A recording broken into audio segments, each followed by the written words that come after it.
The story opens on the peaceful world of Kepler 442b, home to the gentle Vellani species.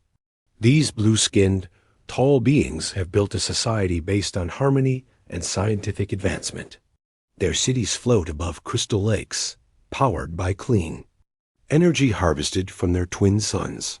Captain Tor leads the Vellani defense fleet, but their ships are built for exploration, not war.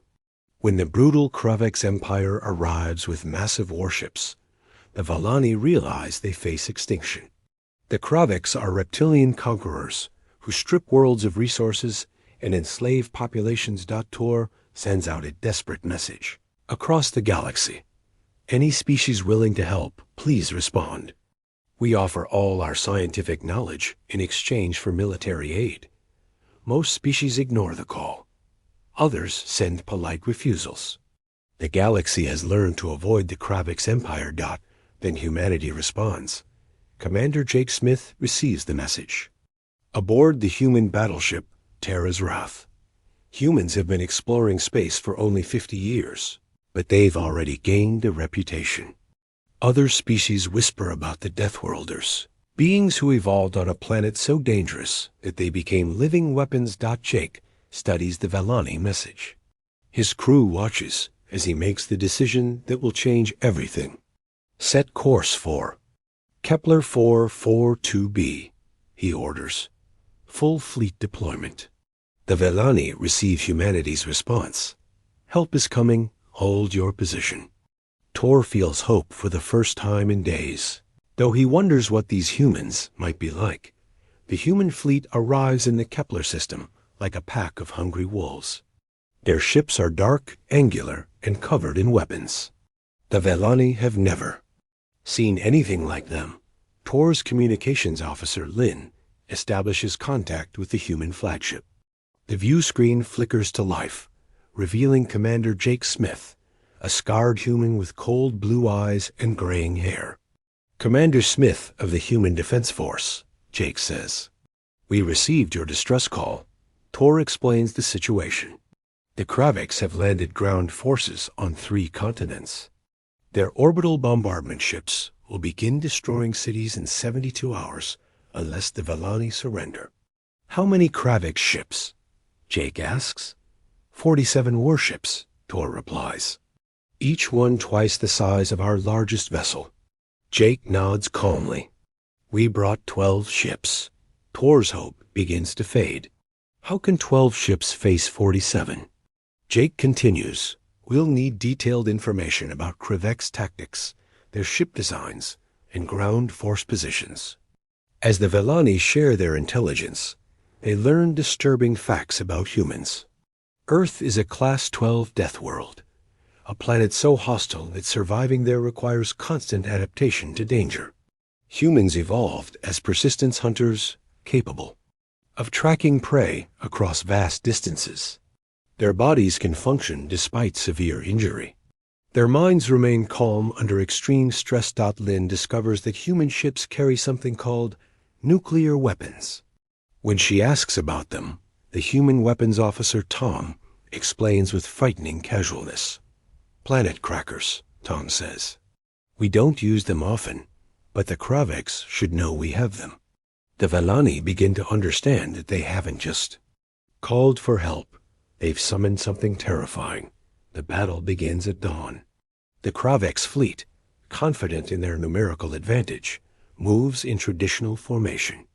Their ships are massive, heavily armored, and designed to intimidate enemies into surrender. The human fleet splits into 3 groups, moving in patterns the Vellani don't understand. Instead of facing the Kravex head-on, the humans use guerrilla tactics perfected in Earth's brutal conflicts. Jake's group strikes fast at the Kravex flanks, targeting their engine systems. Before the enemy can respond, the humans vanish behind Kepler's largest moon. The second human group appears on the opposite side, hitting the Kravex command ships with precision strikes.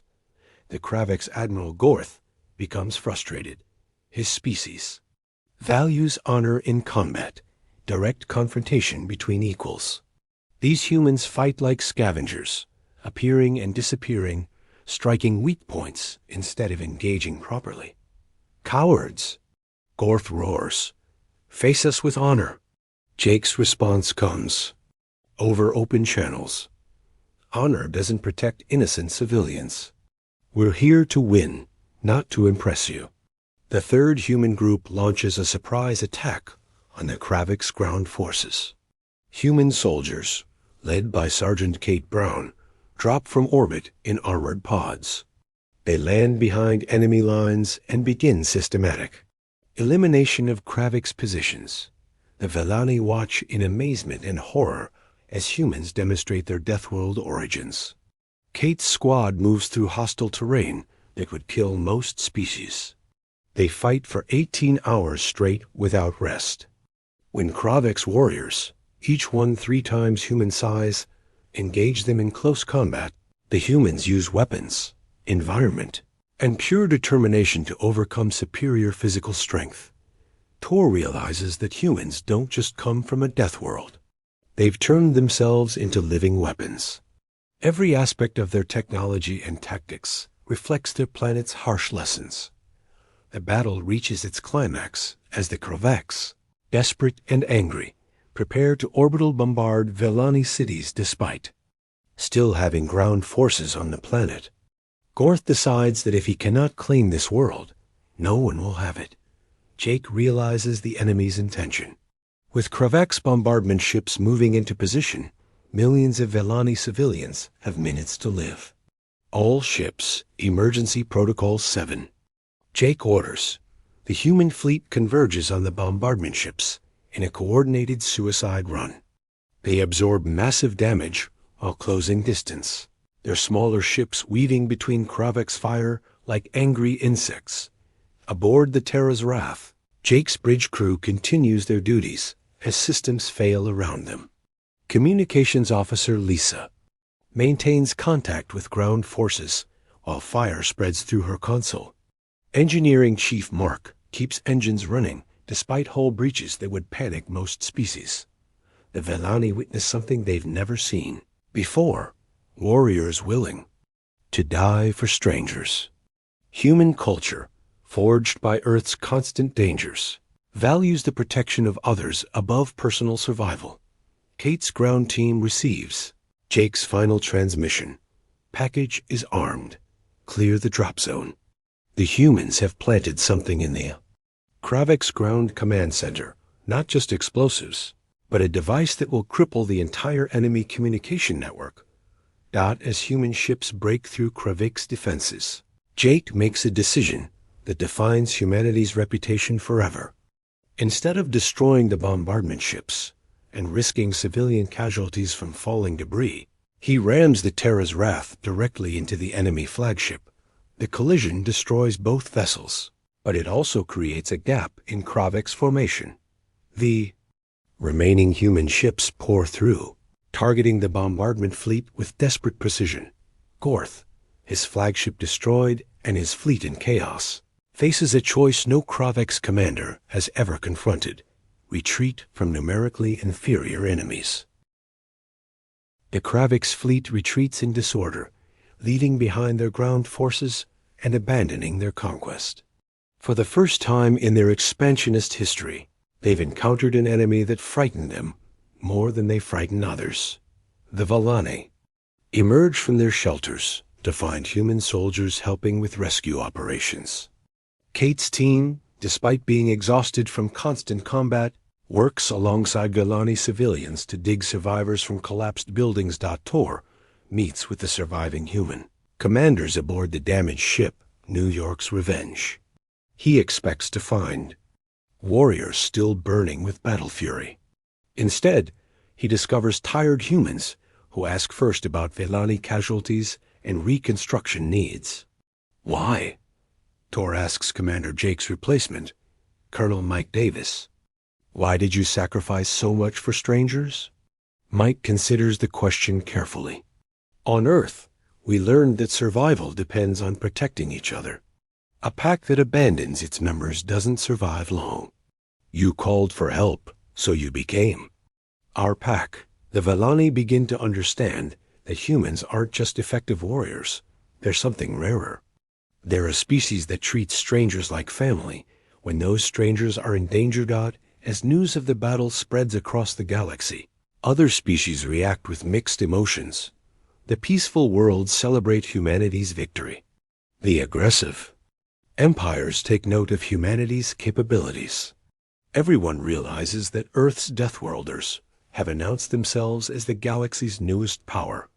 3 months later, Tor visits Earth as part of a Valani diplomatic mission. He expects to find a militaristic world full of weapons and warfare.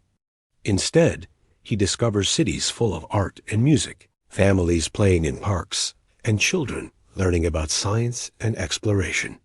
How can your people be so gentle here, but so fierce in battle?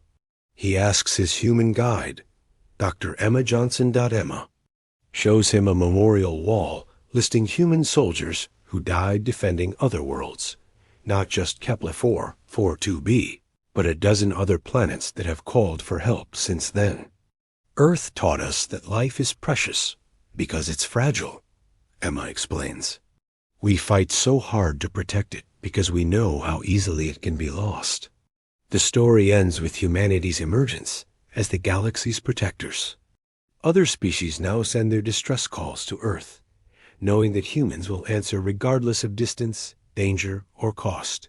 The Kravex Empire, once the galaxy's greatest threat, now avoids human-protected space.